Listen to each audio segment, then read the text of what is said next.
রাখো ঘরটিকে, বুকে শোয়ে শত জ্বালা, ভালো রাখো সারা বেলা।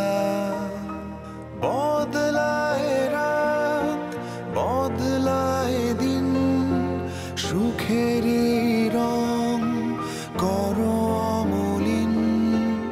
আশ্রয় তুমি সময় অসময়, নিঃশ্বাস প্রতিক্ষণে শুধু তুমিময়।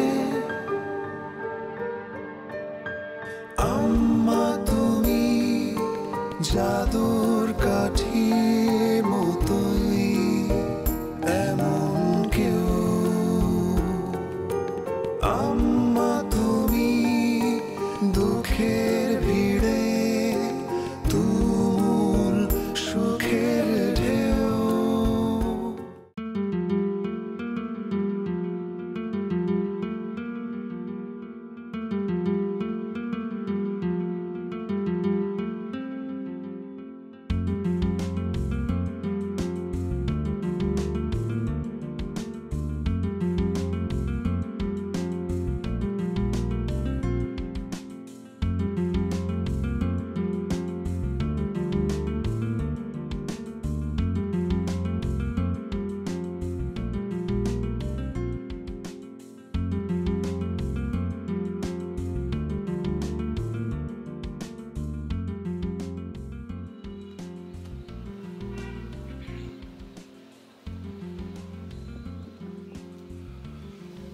শোনো, আমি আগে তোমাকে অনেকবার বলেছি, আবারও বলি, একটা রিলেশন মেনটেন করতে হলে সেটাকে যত্ন নিতে হয়।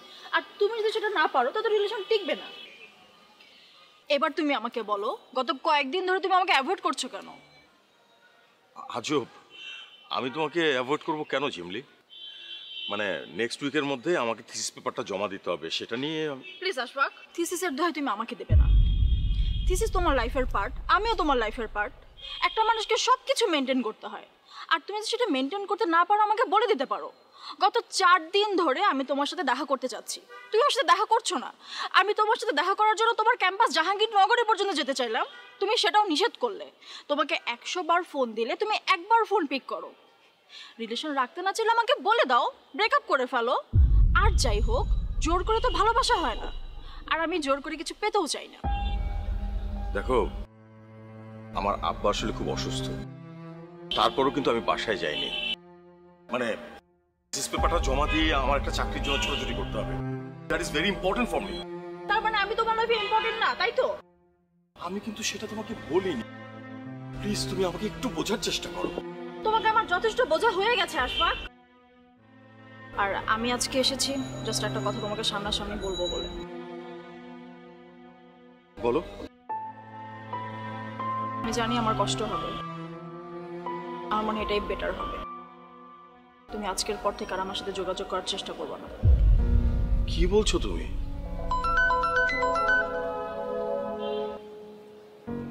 হ্যালো,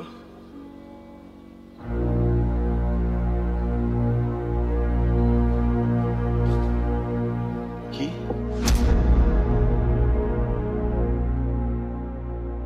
আচ্ছা, আমি আসছি।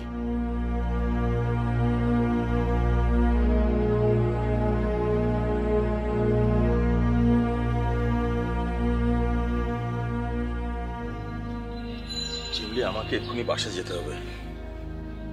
বাহ, 4 দিন পর দেখা করে এসে তুমি বলছো তোমার চলে যেতে হবে।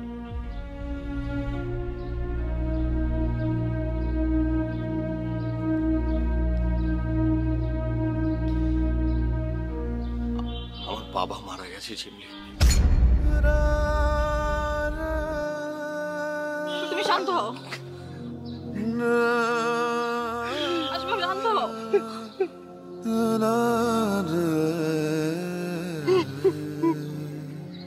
শান্ত হও।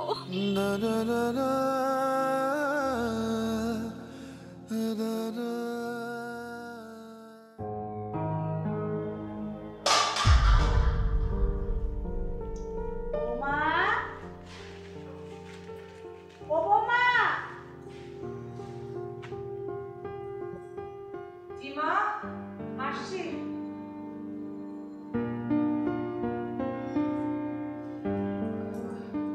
কি হলো? ওই হাত থেকে ইয়েটা পড়ে গেছে আর কি, ঢাকনাটা।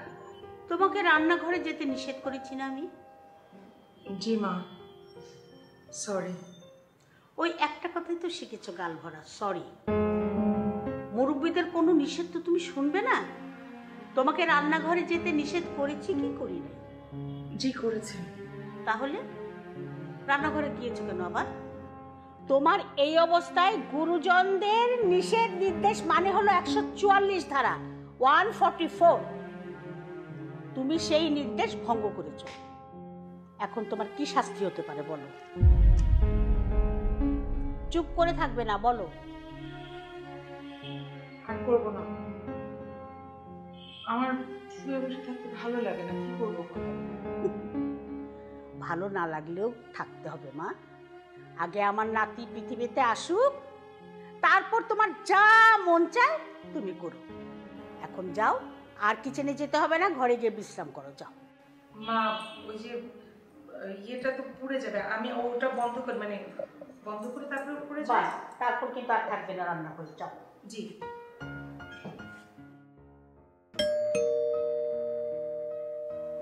আবার কি?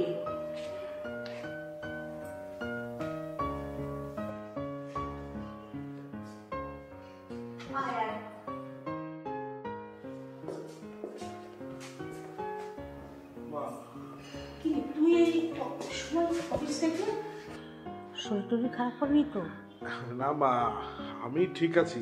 মা, শান্তা কোথায়? আর বলিস না, কিচেনে। এত নিষেধ করি তারপরেও যাবে। ও, একটা খুবই খারাপ খবর আছে মা। কি হয়েছে বলতো? শান্তার বাবা মারা গেছে। ইন্না লিল্লাহি ওয়া ইন্না ইলাইহি রাজিউন। ওকে তো জানাতে হবে মা, ওকে তো নিয়ে যেতে হবে। তাও ঠিক, কিন্তু এই অবস্থাও যাবে কি করে?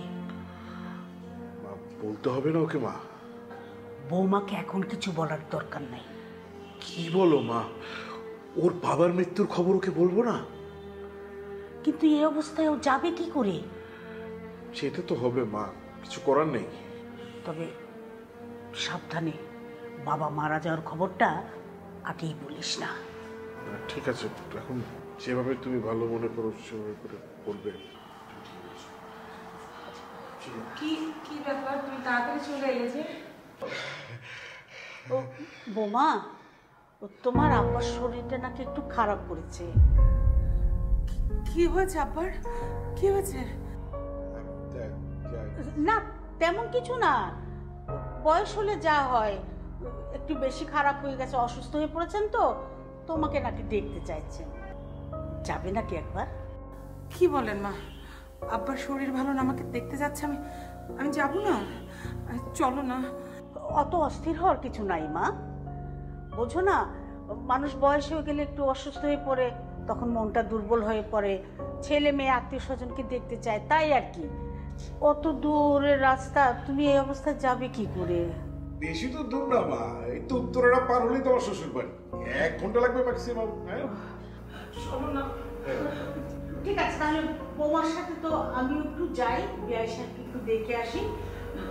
ওমা তুমি যাও, একটু ভোজ কাজ করে নাও, আমি টেবিলে খাবার দিচ্ছি, খেয়ে দিয়ে আমরা বৌমাকে দিয়ে ঘরে যাই।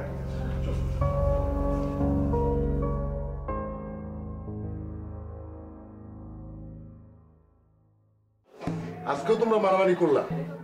হ্যাঁ, এভাবে যদি প্রত্যেক দিন তোমাদের নামে যদি কমপ্লেন আসে তাহলে কি হবে? এখন কোন ক্লাসে পড়ো? জোরে বলো। আর 2 দিন পরে তোমরা হাই স্কুলে যাবো। তো এইভাবে যদি তোমাদের নামে প্রত্যেকদিন কমপ্লেন আসে, আমাদের স্কুল তো দূরের কথা, তোমরা তো অন্য কোনো ভালো স্কুলে ভর্তি হতে পারবে না। কি পারবে? হ্যাঁ, জোরে বলো। কালকে থেকে কি আবার মারামারি করবে? হ্যাঁ আসো। স্যার আপনাকে দিছি।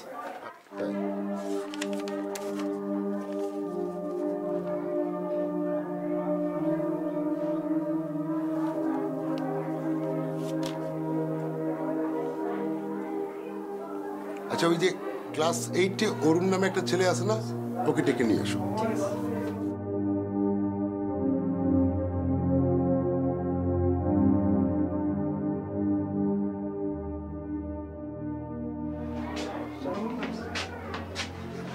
অরুণ, আজকে তোমার ক্লাস করার দরকার নেই, তুমি বাড়ি চলে যাও। কেন স্যার? তোমার বাড়ি থেকে খবর এসছে। আচ্ছা, তুমি একটা কাজ করো, ওর সাথে যাও আর ওকে বাড়ি পর্যন্ত পৌঁছে দিয়ে আসবে।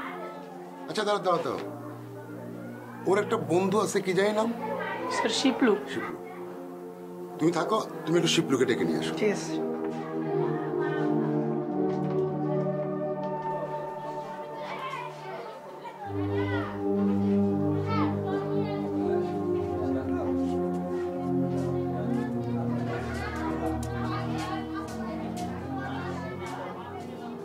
অরুণ, তুমি তো অনেক শক্ত ছেলে, তাই না?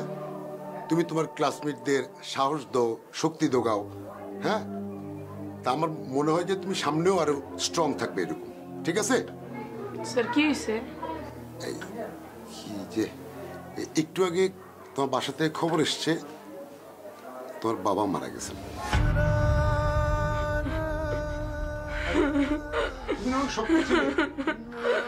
তুমি যদি এভাবে ভেঙে পড়ো, তা তোমার দেখলে তোমার মায়ের কি হবে? এভাবে কান্না করে না, সত্য। তুমি শিপলু, আসো তো। শিপলু, তুমি ওর সাথে বাড়িতে যাও, যাও যাও, ওকে নিয়ে যাও, যাও যাও।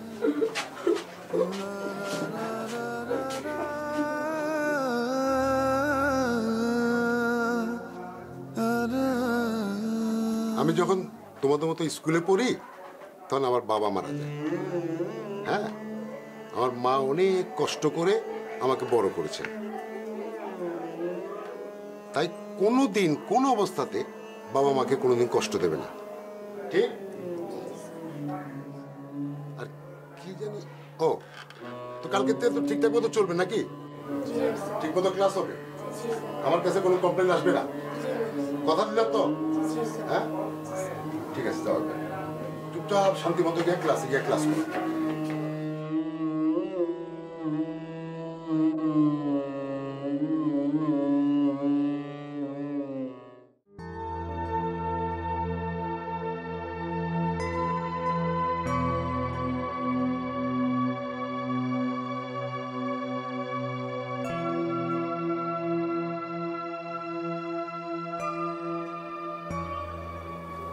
কিরে, তুই এখানে বসে আছিস? ফয়সাল, রূপা, নিঝুম, সুমন, শুভ সবাই তোরে খুঁজতেছে। চল বাড়ি চল। আমি এখন কোথাও যাব না। তুই কি এখানে বসে থাকবি? আর এখানে বসে থাকতে ভালো লাগতেছে, তুই যা। চল বাড়ি চল, তোর বাড়ি যাওয়া দরকার।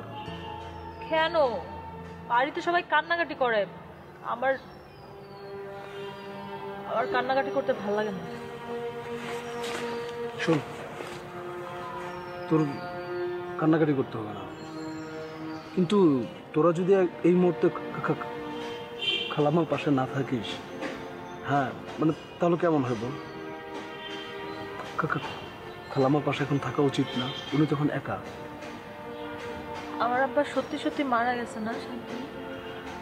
উষা, মানে সবাই একদিন মারা যাবে, তুই মরবি, আমি মরবো, কেউ কিন্তু বেঁচে থাকবে না। ভালোই, আবার আমার বকতে পারবে না। আমি যা ইচ্ছা তাই করব, যেখানে ইচ্ছা সেখানে যাব। তারপরে ধর সকালবেলা বের হইলাম, সারাদিন তোদের সাথে আড্ডা দিলাম, কেউ মানে আর আটকানোর কেউ নাই। ভালোই, আমি এখন সাথে, তুমি সাথে। বাড়ি চল বসা। এখন আর সকালবেলা ঘুম থেকে উঠে কেউ বলবে না মা এক কাপ চা বানায় দে। আচ্ছা, তুই যদি মানে এই মুহূর্তে এমন করিস?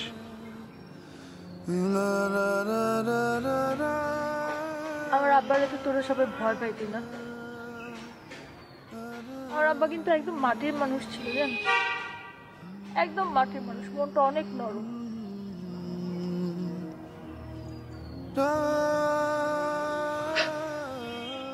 মনটা শক্ত কর বর্ষা।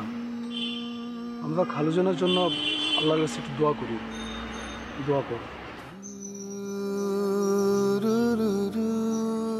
এখন একটু কাঁদতে দেশেন তুমি।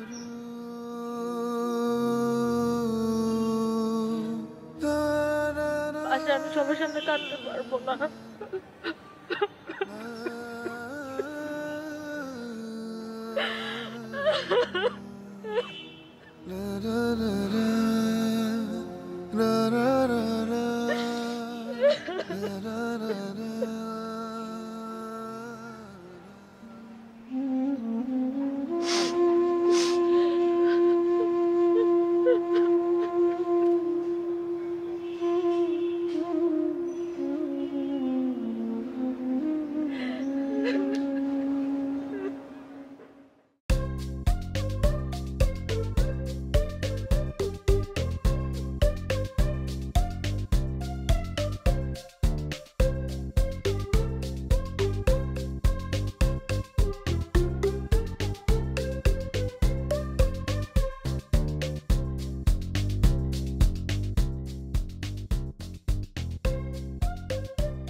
তোমার ফুপুর বাড়িতে যাওয়ার আগে তোমাকে কিছু গুরুত্বপূর্ণ কথা বলবো, মনোযোগ সহকারে শুনবে।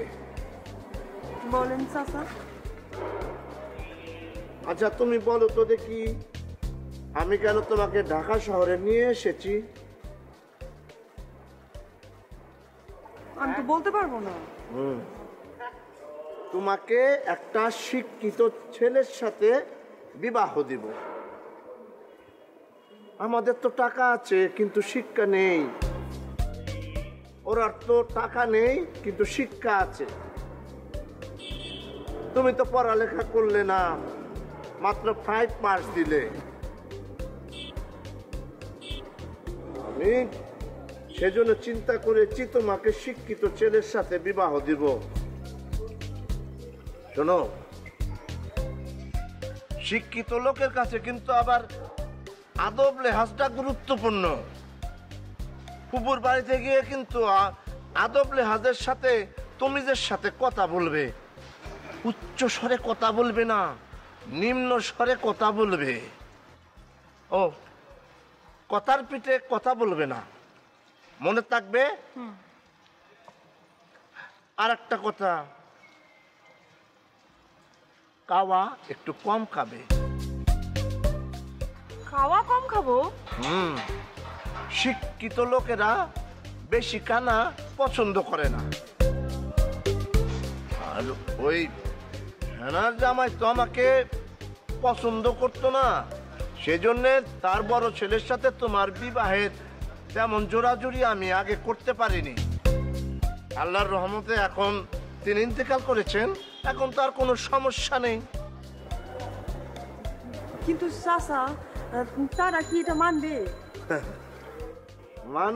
মানার ব্যবস্থা করতে হবে। প্রয়োজনে আমি আশফাককে টাকা দিয়ে খরিদ করব। টাকার যে কি পাওয়ার সেইটা তুমি বুঝবে না।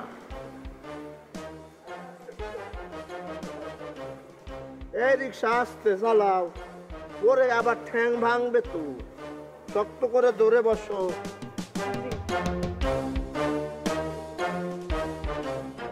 এই যে দালানগুলি দেখতেছ, এগুলি কিন্তু আগে ছিল না, এইগুলি এখন হয়েছে। আমি যখন প্রথম ঢাকা শহরে আসি তখন 3 তলার উপরে কোনো বাড়ি ছিল না, আর এখন 14 তলা, 16 তলা, 20 তলা দালান। এটা হচ্ছে 6 তলা।